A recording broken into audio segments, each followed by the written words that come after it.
Hello students, welcome again. हम लोग हैं बच्चे अपने BCK के चैप्टर नंबर 5 के साथ। बड़े ध्यान से मेरे साथ जुड़ना बच्चा।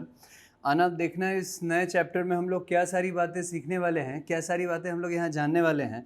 बाबू, ये चैप्टर है हमारा ऑर्गेनाइजेशन फैसिलिटेटिंग बिजनेस, है ना। यहाँ पे बातें हम लोग करने वाले हैं उस ऑर्गेनाइजेशन की जो बिजनेस को फैसिलिटेट करता है। लर्निंग आउटकम्स, देखो बच्चे, इस चैप्टर को पढ़ के हम क्या क्या सीख पा रहे होंगे, क्या क्या हम जान चुके होंगे। तो बातें यहाँ पे की जाती हैं। Describe the meaning of business facilitation. इस चैप्टर को पढ़ने के बाद बिजनेस फैसिलिटेशन क्या होता है हम लोग इसको जान जाएंगे। Explain the need for organisational institutional arrangements for stimulating supporting and sustaining business. ठीक है, सस्टेनिंग बिजनेस। कहता है यहाँ पे हम लोग ऑर्गेनाइजेशन और इंस्टीट्यूशन के उन ज़रूरतों को समझ जाएंगे जिसके कारण हम लोग बिज़नेस को स्टिमुलेट कर पाते हैं, बिज़नेस को सपोर्ट कर पाते हैं और बिज़नेस को सस्टेन कर पाते हैं। Differentiate between funding and non funding organisation. हम लोग फंडिंग और नॉन फंडिंग ऑर्गेनाइजेशन के बीच में डिफ्रेंशिएट कर पाएंगे। Describe briefly the purpose, function and schemes of some of the facilitating organisation. कहता है हम लोग कुछ ऑर्गेनाइजेशन के पर्पस को, उसके फंक्शन को, उसके स्कीम को हम लोग समझ पाएंगे, जान पाएंगे, ये सारी बातें। चैप्टर को ओवरव्यू बाबू। यहाँ पे नॉन फंडिंग इंस्टीट्यूशन की अगर बात करो तो RBI, SEBI, CCI, industry specific facilitation institution IRDA, organisation facilitating business in India, funding institution NABARD, है ना, ये सारी बातें। तो आज बच्चा इस चैप्टर की शुरुआत करते हैं और देखते हैं ये चैप्टर हमें कहाँ ले जा रहा है, क्या क्या बातें सिखला रहा है ना। बड़े आराम से जुड़ना बच्चे और ध्यान देना। कहता क्या है यहाँ पे, कहता है in the first chapter of the study material we had introduced business facilitators as a system of arrangement that ease the doing of business. याद करो बाबू, जब हमने इस BCK का पहला चैप्टर पढ़ा था तो वहाँ पे हमने बिजनेस फैसिलिटेटर के बारे में क्या समझा था। हमने ये जाना था बाबू कि बिजनेस फैसिलिटेटर वो होते हैं जो किसी भी एक बिजनेस को बड़े आसानी से करने के तरीके हमें बताते हैं, है ना। Drawing and analogy, can you recall that in our primary classes we read about our helpers, the way they simply our lives and make us comfortable. Business facilitator do the same for the business. कहता क्या है बाबू कि अगर आप अपने घर परिवार की तरफ देखो तो जिस तरह से हमारे घर वाले, हमारे परिवार, हमारे पेरेंट्स जो हैं, जिस तरह से हमारी ज़िंदगी को आसान बनाते हैं, ठीक उसी तरह से बिज़नेस फैसिलिटेटर जो होता है बच्चा, ये एक बिज़नेस को बड़े आसानी से करने का तरीका सिखलाता है ना बच्चा। कहता है we rationalise their need in the context of complexities associated with pursuing business as an occupation, career, vis well defined employment and not so complex professional practice. कहता क्या है बाबू, कहता है the way they simplify our lifes. कहता है जिस तरह से वो लोग हमारे लाइफ को एकदम आसान बनाते हैं, कंफर्टेबल बनाते हैं, ठीक उसी तरह से बाबू बिजनेस फैसिलिटेटर भी बिजनेस के लिए वही काम करता है। कहता है we rationalise their need in the context of complexities associated with pursuing business as an occupation. कहता है कि हम लोग एक बिजनेस जिसको हम लोग अपने लिए एक ऑक्यूपेशन मानते हैं, हम लोग उस बिजनेस एज ए ऑक्यूपेशन के हम लोग अलग अलग तरह के नीड को हम लोग वहाँ क्या करते हैं, उसको पूरा करते हैं। कैरियर विस अ वेल डिफाइंड एम्प्लॉयमेंट, है ना, हम लोग एम्प्लॉयमेंट को अच्छे तरीके से डिफाइन करने की कोशिश करते हैं। And not so complex professional practice, और कहता है कि हम लोग किसी भी तरह का कोई कॉम्प्लेक्स प्रोफेशनल प्रैक्टिस नहीं करते हैं। कहता है one may argue that since auxiliaries और aids to trade such as banking, insurance, transport, warehousing ETC to ease the doing of business. कहता है कि आपको इस बात को सुन के बड़ा ही अच्छा लगेगा कि बिज़नेस को आसान करने वाला बैंकिंग भी होता है, इंश्योरेंस भी होता है, ट्रांसपोर्ट भी होता है, वेयर हाउसिंग भी होता है। ये सारी चीज़ें मिलके किसी भी एक व्यापार को, किसी भी एक बिज़नेस को बहुत ही आसान बनाती है। To ease the doing of business, these should be also be referred to as organisations facilitating business. कहता है इन्हीं सबको हम लोग उन ऑर्गेनाइजेशनों के नाम से जानते हैं जो ऑर्गेनाइजेशन बिजनेस को फैसिलिटेट करते हैं। Yes, these are all the auxiliaries to trade comprise an important layer of business facilitators। कहता है जितने भी ये सारे ऑक्सिलरीज, ऑक्सिलरी सहायक को कहते हैं, जितने भी ये सारे ऑक्सिलरी हैं बाबू ट्रेड के लिए, व्यापार के लिए, ये सब एक बिजनेस फैसिलिटेटर के तौर पे जाने जाते हैं। Let us situate these at the intermediate layer, in the layer above one would like to replace such policy making and executive agencies as the Reserve Bank of India, the Securities and Exchange Board of India, Competition Commission of India CCI, and such regulatory cum development agencies such as Insurance Regulatory Development Authority. One may also envisage a layer of facilitator below that we may refer to as the point of contact layer. Together these may be regarded as comprising what may be defined as business facilitation system. कहता क्या है बाबू इतने सारे लाइनों में? कहता है कि अगर हम एक लेयर और ऊपर की बात करें तो कुछ ऐसे भी ऑर्गेनाइजेशंस हैं, कुछ ऐसे भी इंस्टीट्यूशंस हैं जो बिजनेस फैसिलिटेटर हैं, लेकिन वो मतलब बाकी बिजनेस फैसिलिटेटर जैसे बैंकिंग की बात करो, इंश्योरेंस की, ट्रांसपोर्ट और वेयर हाउसिंग की बात करो, तो इनसे एक लेयर ऊपर आते हैं. उनमें से हम लोग बात आरबीआई की करते हैं, सेबी की करते हैं, आईआरडीए की करते हैं, सीसीआई की करते हैं. अगर इन सारे ऑर्गेनाइजेशनों की बात करो तो कहता है बच्चा कि ये सारे ऑर्गेनाइजेशन जो हैं ये सारे बिजनेस फैसिलिटेटर तो हैं, लेकिन ये बाकी बिजनेस फैसिलिटेटर से एक लेयर ऊपर है ना. मतलब ये बिजनेस को किसी तरह का लोन नहीं देते हैं, किसी तरह का उधार नहीं देते हैं. हाँ, ये बिजनेस को सही तरीके से इकोनॉमी में रन होने के लिए ये अलग अलग तरह की फैसिलिटीज देते हैं. ये इसकी बात करता है, ध्यान रहेगा बच्चा. आगे बढ़े. Funding and non funding institution. आ जाओ बच्चे, कुछ हम लोग फंडिंग और नॉन फंडिंग इंस्टीट्यूशन को देखते हैं. ऑक्सिलरीज एड्स टू ट्रेड, मतलब ट्रेड के लिए सहायक जो है. Point of contact business facilitators. कहता है figure 1 business facilitation system. Point of contact POC business facilitator help the business in several ways. Consider the following.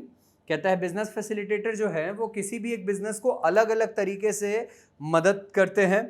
देख लो अलग अलग point. A freight forwarder, that is a person और company who organises shipment for the business firms to get goods from the manufacturer और producer to a market. कहता है यहाँ बातें हो रही हैं फ्रेट फॉरवर्डर की. दैट इज अ पर्सन और कंपनी हु ऑर्गेनाइजेज शिपमेंट्स. कहता है फ्रेट फॉरवर्डर उसको कहते हैं जिसमें एक ऐसा पर्सन या एक ऐसा कंपनी आता है जो शिपमेंट को ऑर्गेनाइज करता है बिजनेस के लिए, जिसमें गुड्स को मैन्युफैक्चरर से प्रोड्यूसर तक या मैन्युफैक्चरर से प्रोड्यूसर तक और प्रोड्यूसर से मार्केट तक, मार्केट से कस्टमर तक, है ना, फाइनल पॉइंट ऑफ डिस्ट्रीब्यूशन तक पहुंचाया जाता है. इसको हम लोग फ्रेट फॉरवर्डर कहते हैं. Note freight forwarder network with shipping companies, airlines, railways and roadways and origination, transit and destination ports and warehouses. All auxiliaries aid to trade to provide logistic support to the businesses. है ना बच्चा, ये सारी बातें. तो इसको हम लोग क्या कहते हैं? इसको हम लोग बिजनेस फैसिलिटेटर के तौर पे जानते हैं. दूसरा अगर देखो, a business incubator helps create and grow young business by providing them with necessary support and financial and technical services. ये लो बातें यहाँ पे बात होती हैं बच्चे किसकी? बिजनेस इंक्यूबेटर की.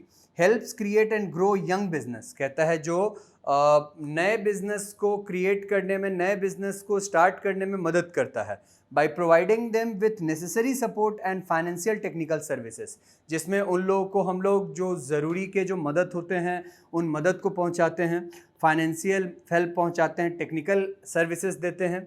And a business accelerator helps a budding business quickly launch a product and put it in the fast lane of commercial success. ये लो कहता क्या है, और यहाँ बात होती है बिजनेस एक्सीलरेटर की.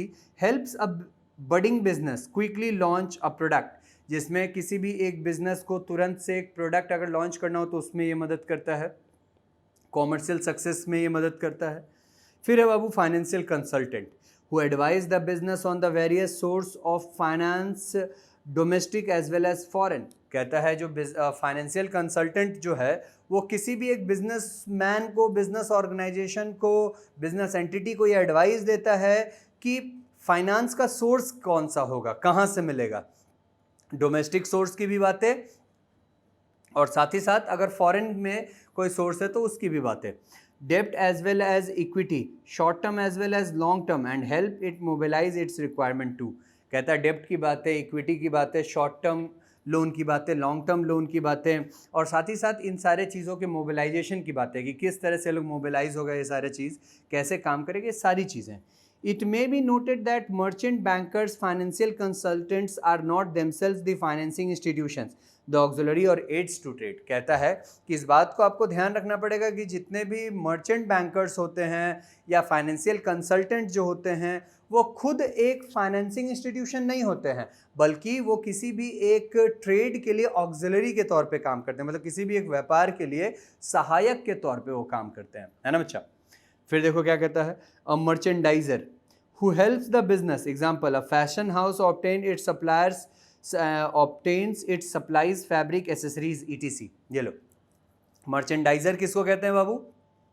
कहता है मर्चेंडाइजर वो होता है जो बिजनेस में मदद करता है। एग्जाम्पल, फैशन हाउस, है ना, ऑब्टेन्स इट्स सप्लाईज फैब्रिक, जो फैशन हाउस जो होता है वो फैब्रिक को सप्लाई करता है, उसके अलग अलग एसेसरीज को सप्लाई करता है, उसको मर्चेंडाइजर कहते हैं। The term business facilitator is formally defined in the financial sector as intermediaries performing a host function linking the banks, financial institution and their potential client। है ना बाबू, पहले हम लोगों ने बिजनेस फैसिलिटेटर के बारे में ये समझ रखा है कि बिजनेस फैसिलिटेटर जो होते हैं वो एक इंटरमीडियरी के तौर पे काम करते हैं, जो क्या करते हैं, जो बैंकों को, फाइनेंशियल इंस्टीट्यूशन को, बैंकों को, फाइनेंशियल इंस्टीट्यूशन को जो क्लाइंट से लिंक करने का काम करते हैं, उसको हम लोग बिजनेस फैसिलिटेटर के नाम से जानते हैं, है ना बच्चा। आ जाओ, concept elaboration, business facilitator in financial sector. Business facilitator are intermediaries such as NGOs, farmers club, cooperatives, community based organization, IT enabled rural outlets of corporate entities, village knowledge centers, agri clinics, agri business centers, कृषि विज्ञान केंद्र, and individual like insurance agents, retired bank employees, teachers, etc. for providing facilitation service. Such services may include identification of borrowers, collection and preliminary processing of loan applications, including verification of primary information data, creating awareness about product, provide advice on managing money and debt, counseling, processing and submission of application to NABARD Financial Services Limited, promotion and nurturing self-help groups, joint liability groups, producers group, post sanction monitoring, उसके बाद कहता है monitoring and hand holding of self help groups, joint liability groups, credit groups, producers groups, etc. Follow up for recovery, however they shall not engage in cash handling including disbursements, collections, etc. ये लो बच्चा, ये सारी बातें। कहता क्या है, कहता है कि बात अगर बिजनेस फैसिलिटेटर की करो या इंटरमीडियरीज की करो, तो बिजनेस फैसिलिटेटर और इंटरमीडियरीज जो होते हैं, है ना, जिसमें बातें NGO की होती है, फार्मर क्लब की होती है, ठीक है, या इतने जितने भी नाम यहाँ पे मैंने लिए हैं इन सब की होती है। इन सब का काम क्या होता है बाबू? ये identification of borrower, collection of preliminary process, ये जितने भी पॉइंट मैंने पढ़े हैं ये सारे इनके काम होते हैं, है ना। कहता है कि business facilitator may be distinguished from business correspondents who may be defined as banks in person. ये लो बाबू, ध्यान रखना इस बात को कि जितने भी बिजनेस फैसिलिटेटर होते हैं वो सारे के सारे बिजनेस फैसिलिटेटर जो होते हैं वो बिजनेस कॉरेस्पॉन्डेंट से बिल्कुल अलग होते हैं। कैसे? बिजनेस कॉरेस्पॉन्डेंट में बैंक आ जाता है, लेकिन बिजनेस फैसिलिटेटर में और भी ऑर्गेनाइजेशंस आते हैं, है ना। These individuals and entities actually provide banking and financial services. Obviously, for this reason, business correspondents are more closely regulated than business facilitator, who do not engage in the banking and finance business in the sense of handling deposits, repayments, etc. कहता है कि जैसा अभी आपने देखा कि business correspondent में bank आता है, लेकिन बिजनेस फैसिलिटेटर में और ऑर्गेनाइजेशंस आते हैं। कहता है कि जो बिजनेस आपके जो कॉरेस्पॉन्डेंट्स होते हैं वो ज़्यादा करीब होते हैं किसी भी एक बिज़नेस के, क्योंकि वो उस बिज़नेस को लोन दिलवा रहे होते हैं, अलग अलग तरह के रिक्वायरमेंट को फुलफ़िल करवा रहे होते हैं, तो ये सारी सुविधाएं वो लोग प्रोवाइड करवा रहे होते हैं, है ना। फिर देखो क्या कहता है, government as a business facilitator. बाबू, गवर्नमेंट भी बिज़नेस फैसिलिटेटर के तौर पर काम करती है। कहता है in the preceding chapter we have seen how the government policy is a powerful and pervasive determinant of business activity. कहता है प्रीवियस चैप्टर में हमने इस बात को देखा है कि किस तरह से गवर्नमेंट की जो पॉलिसियां होती हैं वो किस तरह से मजबूत होती हैं, किस तरह से वो परवेसिव होती है। परवेसिव मतलब बाबू हर जगह लागू होने वाली, है ना, किसी भी एक बिजनेस एक्टिविटी के लिए। There is barely any sphere of business and commerce that is not affected by government policy. कहता है कि शायद ही कोई ऐसा बिजनेस होता है, कोई ऐसा व्यापार होता है बाबू, जो सरकार की नीतियों के द्वारा प्रभावित ना हो, है ना। मतलब अगर गवर्नमेंट की पॉलिसीज बदलती हैं तो उस पॉलिसी के बदलाव का असर जो है बाबू वो हर तरह के बिजनेस ऑर्गेनाइजेशन पे पड़ेगा ही पड़ेगा, ये कहता है India's freedom fighters did not merely fight for political independence of India. कहता है हमारे देश के जितने भी फ्रीडम फाइटर हैं वो सिर्फ और सिर्फ पॉलिटिकल इंडिपेंडेंस के लिए ही नहीं लड़ते हैं, मतलब राजनीतिक आज़ादी के लिए नहीं लड़ते हैं। They had long term vision of India's economic development. उनकी सोच जो है वो हमारे देश के विकास की भी थी। कहता है the union government came up with the industrial policy statement in 1948। कहता है जो यूनियन गवर्नमेंट थी वो union government industrial policy statement के साथ आई थी 1948 में। बेयरली a few months after independence in 1951 the union government enacted the industries development and regulation act. ये लो, कहता है 1951 की ये बात है, यूनियन गवर्नमेंट जो थी उसने इंडस्ट्री और डेवलपमेंट एंड रेगुलेशन एक्ट को स्टार्ट किया था। कहता है the IDRAI interested the government with the responsibility of ushering in economic development via industrialization in India।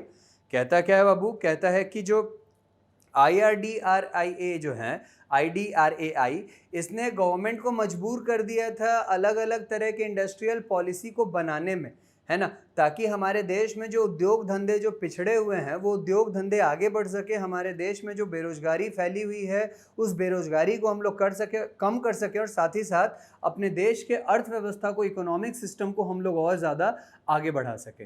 तो ये सारी कुछ ऐसी चीज़ें हैं बाबू जो हमारे देश में आप कह सकते हो कि जो पॉलिटिकल इंडिपेंडेंस है उस पॉलिटिकल इंडिपेंडेंस में ये सारी चीज़ों को शामिल किया गया था। कहता है the industrial policy resolution 1956 providing for the respective roles of the public sector, large industries and small industries guided the growth of business in India for more than 3 decades। ये लो, कहता है बाबू अगर आपको याद हो तो इंडस्ट्रियल पॉलिसी रेजोल्यूशन 1956 जिसमें public sector, large industry, small industry, इन सब को अपने अपने काम बता दिए गए थे, है ना, guided the growth of business in India. और इसी इंडस्ट्रियल पॉलिसी रेजोल्यूशन एक्ट के तहत हमारे देश में जो बिज़नेस हो रहा था उस बिज़नेस को गाइड किया गया था मोर देन 3 डिकेड्स, और ये 30 साल से ज़्यादा ये हुआ था। Initially the public sector enterprise were to command the industrial development of India. Starting में हमारे देश में जो पब्लिक सेक्टर थे उसी पब्लिक सेक्टर का काम था कि हमारे देश के इंडस्ट्रियल डेवलपमेंट को कमांड करना। Role of private sector was limited to the production of consumer goods. कहता है कि प्राइवेट सेक्टर का जो रोल था वो बड़ा ही सीमित था, और वो सीमित कहाँ तक था, तो कंज्यूमर गुड्स के प्रोडक्शन तक। However as the economy got stronger with time and the other where with all of facilitation of private business, example initially the development banks, the industrial estates and later a developed capital market etc। कहता क्या है कि अगर economy जैसे जैसे हमारा मजबूत होता गया and other withdrawal of facilitation of private business, कहता है कि वैसे वैसे हम लोग जो हैं वो धीरे धीरे पब्लिक बिजनेस से आगे बढ़ करके प्राइवेट बिजनेस की तरफ मूव होते चले गए थे, है ना। कहता है इनिशियली द डेवलपमेंट बैंक्स, जितने भी डेवलपमेंट बैंक्स हैं वो सारे के सारे development bank, state developed capital market etc, कहते हैं जितने भी बैंक हैं, जितने भी आपके इंडस्ट्रियल स्टेट्स हैं, है ना, कैपिटल मार्केट, ये सब धीरे धीरे प्राइवेटाइज होते चले गए। कहता है took shape the private sector has grown from strength to strength. कहता है कि धीरे धीरे प्राइवेट सेक्टर जो है वो अपना ढांचा लेने लगी थी, अपना आकार लेने लगी थी, और फिर धीरे धीरे उसका ग्रोथ होना स्टार्ट हो गया था। In this context, the new economic policy of 1991, which is better known as LPG or GPL policy, that is the policy of liberalization, privatization, globalization, is regarded as the watershed development in business facilitation in India। कहता क्या है बाबू, कहता है कि इसी संदर्भ में अगर इसी केस में बात की जाए तो 1991 की ये बात है जब हमारे देश में LPG पॉलिसी आया था। तो उस LPG पॉलिसी को ही हम लोग अपने देश के डेवलपमेंट का सबसे बड़ा एक ऐसा नीति सरकार के द्वारा मान रहे थे जिस नीति से हमारे देश की जो विकास है, हमारे देश की जो डेवलपमेंट है वो संभव हो पाई थी। The government facilitates business not only via formulating business friendly policies but also by creating an institutional apparatus for the implementation of those policies. ये लो कहता क्या है बाबू, यहाँ पे कहता है कि government facilitates business not only via formulating business. कहता है कि कोई भी एक गवर्नमेंट जो है वो गवर्नमेंट किसी भी एक बिजनेस को सुविधा देती है सिर्फ और सिर्फ बिजनेस के लिए अलग अलग तरीके के मदद पहुंचा करके ही नहीं, बल्कि अलग अलग तरीके के इंस्टीट्यूशनल एपरेटस से भी, अलग अलग तरीके के बाबू तरीक़ों से, अलग अलग तरीके की पॉलिसियों से, उन पॉलिसियों से भी हमारे देश के बिज़नेस को गवर्नमेंट जो फ़ायदा पहुंचाती है। इम्प्लीमेंटेशन ऑफ दोज पॉलिसी, और उन सारे पॉलिसियों को, उन सारे नीतियों को लागू करवा के भी। In the preceding chapter you have learn about the policies. पिछले चैप्टर में आपने पॉलिसी के बारे में पढ़ा है। In this chapter our focus is on institution. इस चैप्टर में बेसिकली हम लोग इंस्टीट्यूशन के तरफ ध्यान दे रहे हैं, है ना बच्चा। तो बढ़ें आगे, आना बच्चा, बड़े ध्यान से। और देखो क्या कहता है, non funding institutions for business facilitation in India. कहता है हमारे देश के बिजनेस के फैसिलिटेशन के लिए जितने भी नॉन फंडिंग इंस्टीट्यूशन है ना, उसकी बातें हम लोग यहाँ पे कर रहे हैं। The institutions such as the Reserve Bank of India, which is the central bank of the country, the Securities Exchange Board of India, which is the apex body of securities exchanges, and the Competition Commission of India, which is the rule setter for fair play in business, provide the super context of business facilitation. ये लो बच्चा, कहता क्या है कि बात चाहे आप RBI की कर लो, बात चाहे आप सेबी की कर लो, बात चाहे आप CIA की कर लो, ये सारे जो हैं, ये सारे के सारे क्या करते हैं, हमारे देश में ऐसी पॉलिसियों को बनाते हैं जिन पॉलिसियों से हमारे देश के अलग अलग बिजनेस ऑर्गेनाइजेशंस जो हैं वो अपने बिजनेस को कैरी ऑन कर पाते हैं, आगे बढ़ा पाते हैं, है ना। कहता है then there are industry specific business facilitator too such as the insurance regulatory and development authority. कहता है कि कुछ इंडस्ट्री स्पेसिफिक बिजनेस फैसिलिटेटर हैं, उसमें से insurance regulatory development authority IRDA आता है, टेलीकॉम रेगुलेटरी अथॉरिटी ये आता है of India and the like. These institutions do not invest in business and such are called non funding institution. कहता है ये सारे जो इंस्टीट्यूशन होते हैं ये कभी भी किसी भी बिजनेस में इन्वेस्ट नहीं करते हैं, और इसीलिए इन सारे बिजनेस को याद रखना बच्चा, हम लोग इन सारे इंस्टीट्यूशन को हम लोग नॉन फंडिंग इंस्टीट्यूशन कहते हैं। In addition to broad general description of their roles and functions, our emphasis here would be on their respective roles as business facilitators. कहता है कि उसके काम के साथ साथ हम लोग ये भी देखेंगे कि किस तरह से ये सारे ऑर्गेनाइजेशन जो हैं वो बिजनेस फैसिलिटेटर बने बैठे हैं। Here it would be pertinent to mention that there are several other non-funding institutions that facilitate business, right from the pre-formation to product and process testing, training of manpower and host of business extension and services। कहता है कि बहुत सारे ऐसे भी organisation हैं जो funding organisation होते हैं, उन वो सारे फंडिंग ऑर्गेनाइजेशन का काम होता है बाबू बिजनेस में किसी भी एक प्रोडक्ट से प्रोडक्ट के प्रोडक्शन के स्टार्टिंग से लेकर के उसके सेलिंग तक के सारे काम को देखना, मार्केटिंग को देखना, और इस तरह से बिजनेस को एक्सटेंड करना, है ना। एग्जाम्पल के तौर पे the national institute entrepreneurship and small business development NIESBUD focuses on training the trainers in entrepreneurship development. ये लो कहता है ये क्या करते हैं, ये ट्रेनिंग देते हैं ट्रेनर्स को जो एंटरप्रेन्योरशिप का डेवलपमेंट करते हैं। Entrepreneurship development institute EDI is the national level apex organisation for entrepreneurship. कहता है कि ये नेशनल लेवल एपेक्स ऑर्गेनाइजेशन है एंटरप्रेन्योरशिप के लिए, उसके डेवलपमेंट के लिए। Then there are 30 micro small and medium enterprise development institutes and 28 branch MSME DIS formerly SISIS set up in state capitals and other industrial cities all over the country for providing a host of services to the entrepreneurs, small businesses। उसके साथ साथ बाबू कहता है कि 30 micro और small और medium enterprise हैं, 28 branch MSME के हैं। ये सब जो हैं वो अलग अलग छोटे बड़े बिजनेस को किसी न किसी तरह के बाबू फैसिलिटी सुविधा देने के लिए स्टार्ट किए गए हैं। These institutes render consultancy service. कहता है ये इंस्टीट्यूट जो है वो कंसल्टेंसी सर्विस देते हैं। प्रिपेयर स्टेट इंडस्ट्रियल प्रोफाइल बनाते हैं and conduct district level industrial potential surveys. कहता है और साथ ही साथ डिस्ट्रिक्ट लेवल के सर्वे भी करते हैं। Besides, these institutes prepare project profile and facilitates quality control and upgradation in these enterprises। कहता है साथ ही साथ ये लोग क्वालिटी कंट्रोल करते हैं, इस एंटरप्राइज में लोग अपग्रेडेशन करते रहते हैं। There are several commodity boards and export promotion council that assist business in their international forays. कहता क्या है बाबू, कहता है कि बहुत सारे ऐसे कॉमोडिटी बोर्ड होते हैं, प्रमोशन काउंसिल होते हैं, जो किसी ना किसी तरह के बिज़नेस को बाबू सपोर्ट करते हैं इंटरनेशनल लेवल पे, ताकि वो बिज़नेस जो है वो आगे चल करके ग्रो कर सके, आगे चल के डेवलप कर सके। Institutes like India trade promotion organisation and India brand equity foundation aim to enhance India's image as sourcing partner and investment destination. कहता है कि बात अगर आप वैसे इंस्टीट्यूट की करते हो जिसमें बात इंडियन ट्रेड प्रमोशन ऑर्गेनाइजेशन की हो या इंडियन ब्रांड इक्विटी फाउंडेशन की हो, तो इन सब का एम होता है बाबू कि इंडिया के इमेज को एक सोर्सिंग पार्टनर के तौर पे, इन्वेस्टमेंट डेस्टिनेशन के तौर पे इन्हांस करने का, है ना। We should not forget the facilitative role of government such schemes as make in India and startup India for furthering and facilitating Indian business. कहता है कि हमें अपने गवर्नमेंट के रोल को भी नहीं भूलना चाहिए। हमारी सरकार भी जो है वो एक फैसिलिटेटर के तौर पे काम करती है,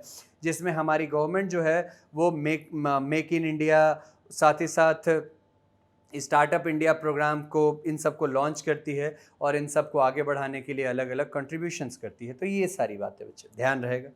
बोलो बच्चा, यहाँ तक की बातें, है ना। आगे बढ़े, आजा बच्चा, आगे बात आती है रिजर्व बैंक ऑफ इंडिया की।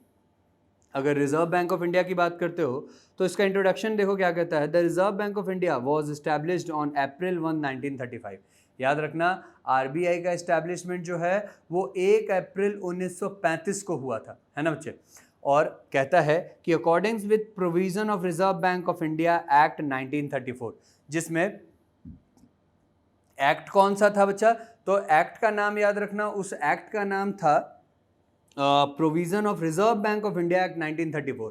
एक्ट 1934 में ही पास हो गया था, लेकिन रिजर्व बैंक का एस्टेब्लिशमेंट 1935 1 अप्रैल को हुआ था। दो, originally privately owned since nationalisation in India in 1949। कहता है कि 1949 से पहले प्राइवेटली ओन्ड थी, 1949 में जब नेशनलाइजेशन हुआ उसके बाद गवर्नमेंट के रिजिम में गई है। The reserve bank is fully owned by the government of India. कहता है कि अब रिजर्व बैंक जो है वो पूरी तरीके से गवर्नमेंट के द्वारा ओन किया जाता है। The central bank office of the reserve bank was initially established in Calcutta but was permanently moved to Mumbai 1937। कहता है शुरुआत में इसका जो ऑफिस था वो कलकत्ता में था, लेकिन उसके बाद फिर ये परमानेंटली कहाँ मूव कर दिया गया था, फिर ये मूव कर दिया गया था मुंबई में 1937 में। कहता है the reserve bank affairs are governed by central board of directors. जितने भी रिजर्व बैंक के जितने भी अफेयर्स होते हैं, मतलब कि इसके जितने भी डीलिंग्स होते हैं, वो सारे के सारे डीलिंग्स बाबू किसके द्वारा ऑर्गेनाइज किए जाते हैं, तो सेंट्रल बोर्ड ऑफ डायरेक्टर्स के द्वारा। The board is appointed by the government, और इस बोर्ड का अपॉइंटमेंट, नियुक्तिकरण कौन करता है, हमारे देश की सरकार of India in keeping with the RBI act, और हमेशा वो आरबीआई एक्ट को ध्यान में रखती है। दूसरा, रोल ऑफ आरबीआई। देखो ज़रा आरबीआई का रोल क्या है। अब अगर आरबीआई के रोल की बात करते हो तो कहता है the reserve bank of India is the central bank of our country. RBI जो है वो हमारे देश का सेंट्रल बैंक, केंद्रीय बैंक है। It occupies a pivotal position in the Indian economy. Pivotal का मतलब होता है महत्वपूर्ण। ये हमारे इकोनॉमी में एक पाइवोटल महत्वपूर्ण ये एक स्थान रखता है। Its role is summarised in the following points. इसके रोल को हम लोग इन सारे पॉइंटों में आसानी से संक्षेप में देख सकते हैं। पहला देखो, the RBI is the apex monetary institution of the highest authority in India. कहता है आरबीआई जो है वो सारे के सारे मॉनेटरी इंस्टीट्यूशन का सबसे एपेक्स बॉडी है। Consequently it plays an important role in strengthening, developing and diversifying the country's economic and financial structure. कहता है कि ये हमारे देश, इसका रोल जो है हमारे देश के फाइनेंशियल स्ट्रक्चर को मजबूत करना, डेवलप करना, डाइवर्सिफाई करना, इसमें है। दूसरा अगर देखो, कहता है it is responsible for the maintenance of economic stability and assisting the growth of the economy. कहता है हमारे देश में इकोनॉमिक स्टेबिलिटी को, आर्थिक नियंत्रण को बनाए रखने के लिए इसका सबसे बड़ा योगदान है।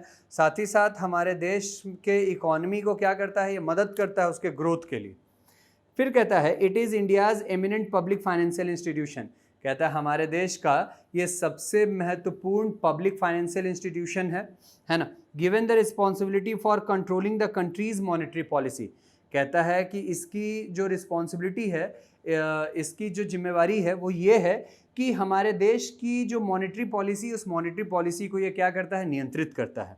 कहता है it acts as an adviser to the government in its economic and financial policies. कहता है कि ये हमारे देश के सरकार के लिए एडवाइज़र के तौर पे, सलाहकार के तौर पे काम करती है जितने भी फाइनेंशियल पॉलिसीज़ होते हैं उनके regarding. And it also represents the country in the international economic forum. कहता है कि साथ ही साथ वो हमारे देश को अंतर्राष्ट्रीय आर्थिक मंच पे वो उसको प्रस्तुत भी करती है। कहता है it also acts as friend, philosopher and guide to commercial bank. कहता है जितने भी कॉमर्शियल बैंक हैं उन सारे के सारे कॉमर्शियल बैंक के लिए ये फ्रेंड के तौर पे काम करती है, फिलोसफर के तौर पे काम करती है, गाइड के तौर पे काम करती है। In fact, it is responsible for the development of an adequate and sound banking system in the country. कहता है कि इसके साथ साथ ये हमारे देश में जो बैंकिंग सिस्टम होना चाहिए उसके लिए साथ ही साथ एक बेहतर आप कह सकते हो फाइनेंशियल रोल अदा करती है, ताकि हमारे देश का जो बैंकिंग है, हमारे देश का जो ग्रोथ है, जो कैपिटल मार्केट का, जो मनी मार्केट का ग्रोथ है वो ऑर्गेनाइज्ड रहे, आगे बढ़ता रहे। इन सारे काम को आरबीआई करती है। कहता है India being an emerging economy, हमारा अर्थव्यवस्था अभी बढ़ ही रहा है। The RBI has to keep inflationary trends under control and to see that main priority sectors like agriculture, exports and small scale industry get credit at cheap rates. कहता है कि जैसा कि हमारा अर्थव्यवस्था अभी आगे बढ़ ही रहा है, आरबीआई को हमेशा इस बात का ध्यान रखना पड़ता है कि हमारे देश में इन्फ्लेशन कंट्रोल में रहे, है ना। हमारे देश में आरबीआई का सबसे बड़ा प्रायोरिटी होता है एग्रीकल्चर सेक्टर में, एक्सपोर्ट में, स्मॉल स्केल इंडस्ट्री को ध्यान देने में, है ना, उन सबको लोन प्रोवाइड करने में सस्ते से सस्ते ब्याज दर पे। It has also to protect the market for government securities. कहता है कि इसको गवर्नमेंट सिक्योरिटीज़ के लिए मार्केट भी प्रोटेक्ट करना पड़ता है। And channelize credit in desired directions. कहता है कि और साथ ही साथ ये क्रेडिट को चैनलाइज करता है डिज़ायर्ड डायरेक्शंस में, है ना। फंक्शन अगर देखो आरबीआई की तो हाँ सॉरी, देखना बच्चा, आरबीआई का फंक्शन क्या है। The preamble of the reserve bank of India describes its basic function as. कहता है आरबीआई के कुछ बेसिक फंक्शन है वो ये हैं। To regulate the issue of bank notes and keeping of reserve with a view to securing monetary stability in India and generally to operate the currency and credit system of the country to its advantage। कहता है कि हमारे देश में bank note को issue करना, है ना, मॉनेटरी स्टेबिलिटी को सिक्योर करना, उसके बाद ऑपरेट द करेंसी, करेंसी को ऑपरेट करना, क्रेडिट को ध्यान रखना, है ना, ये सारे काम ये करती है। कहता है the reserve bank of India being central bank of India performs all the central banking function these are. कहता है रिजर्व बैंक ऑफ इंडिया जो है वो हमारे देश के लिए सेंट्रल बैंक है, तो वो ये सारे के सारे फंक्शन को परफॉर्म करती है। पहला, इशू ऑफ करेंसी, करेंसी को इशू करना। The RBI is the soul authority for the issue of currency in India. कहता है आरबीआई जो है वो सोल अथॉरिटी है हमारे देश में करेंसी को इशू करने के लिए, other than 1 rupee coin and notes and subsidiary coins. कहता है कि 1 रुपये के सिक्कों को छोड़ करके, 1 रुपये के नोट को छोड़ करके बाकी सारे जो नोट्स हैं वो सब आरबीआई इशू करती है। The magnitude of which is relatively small. और ये सारे जो सिक्के, 1 रुपये के नोट या 1 रुपये के सिक्के हैं, ये बहुत ही छोटे करेंसी हैं। Banker to the government, as a banker to the government the RBI perform the following function. कहता है आरबीआई हमारे देश के सरकार का बैंकर है, इसलिए वो ये सारे फंक्शन परफॉर्म करती है। पहला, it transacts all general banking business of the central and state governments. कहता क्या है, कहता है कि ये ट्रांजैक्ट करती है सारे के सारे जनरल बैंकिंग बिजनेस को सेंट्रल और स्टेट गवर्नमेंट के। It accepts money on account of these governments. कहता है कि ये सरकार के बिहाफ में ये क्या स्वीकार करती है बाबू, ये मनी एक्सेप्ट करती है। And makes payment on their behalf and carries out other banking operation such as their exchange and remittances. कहता है कि साथ ही साथ ये सरकार के बिहाफ में, गवर्नमेंट के बिहाफ में मनी एक्सेप्ट करती है, पेमेंट करती है, बैंकिंग ऑपरेशंस करती है ना, एक्सचेंज का काम करती है, रेमिटेंसेस का काम करती है, ये सारे काम। दूसरा, इट मैनेजेस पब्लिक डेप्ट and responsible for issue of new loan.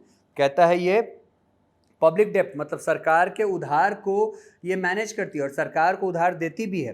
For ensuring the successors of the loan operations, it actively operates in the guilt aged market and advices the government on the quantum, timing and terms of new loans, है ना। ये सरकार को नए loan के time, नए loan के amount, है ना, और उसके आप कह सकते हो बाबू इन सारी चीज़ों को बताती है।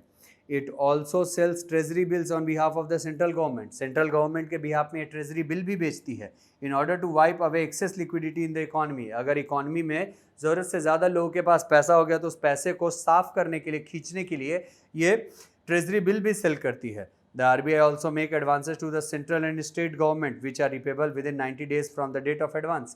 कहता है RBI जो है वो सेंट्रल और स्टेट गवर्नमेंट को एडवांस भी देती है, जिस एडवांस को सेंट्रल और स्टेट गवर्नमेंट को 90 दिनों के अंदर लौटा देना होता है ना बच्चा, ये कहता है।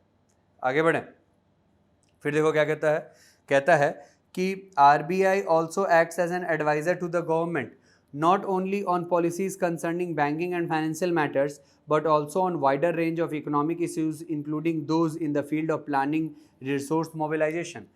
कहता है RBI जो है वो सरकार के लिए एडवाइज़र के तौर पे काम करती है ना, सिर्फ पॉलिसी को ही बनाने में ही नहीं, सिर्फ फाइनेंशियल मैटर में ही नहीं, बल्कि इकोनॉमिक इश्यूज़ में भी, कोई आर्थिक नीतियां हैं उसमें भी, है ना, जिसमें कैसे रिसोर्स को मोबिलाइज करना है, किस रिसोर्स को कहाँ पे इस्तेमाल करना है, ये सारी बातें वो गवर्नमेंट को बताती है। It has a special responsibility in respect of financial policies and measures concerning new loans. कहता है इसका एक खास दायित्व होता है फाइनेंशियल पॉलिसी को प्रिपेयर करने में, कंसर्निंग न्यू लोन्स, नए लोन को देने में, एग्रीकल्चर फाइनेंस को प्रोवाइड करने में, legislation affecting banking and credit and international finance, साथ ही साथ बाबू ऐसे लॉ में जिसमें बैंकिंग की बातें, जिसमें क्रेडिट की बातें, इंटरनेशनल फाइनेंस की बातें, इन सारे चीज़ों में ध्यान रहेगा बच्चा। बोलो बच्चे, यहाँ तक की बातें ध्यान रहेंगी। कुछ और RBI की बातें हैं जो हम लोग अपने नेक्स्ट लेक्चर में आगे बढ़ाते हैं। अभी के लिए हम लोग इस लेक्चर को यहीं पे रोकते हैं बच्चा, मिलते हैं अपने अगले क्लास में। आज के लिए इतना ही, थैंक यू, बाय बाय।